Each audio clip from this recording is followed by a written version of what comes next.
Mentally strong राहण्यासाठी काय करावे?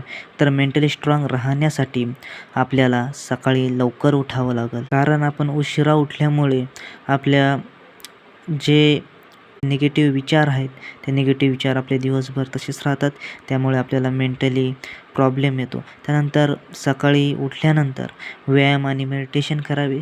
कारण की आपली जी निगेटिव्ह एनर्जी आहे, आपले जे विचार आहे, आपली जी पॉझिटिव्ह थिंकिंग आहे, ती आणण्यासाठी आपल्याला मेडिटेशन हे खूप काळाची गरज आहे. जे काम करत आहोत ते काम आपल्याला आपल्या प्रामाणिकपणाने आपल्या कामावर प्रेम करावे लागेल.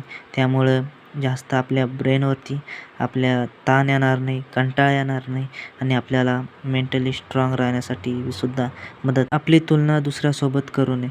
कारण की त्याची लाईफ आणि आपली लाईफ खूप वेगळी आहे. त्यामुळे एकमेकांसोबत तुलना करणं बंद करावे. त्यानंतर सोशल मीडियाचा जास्त वापर करू नये. एकटे राहणे कमी करावे.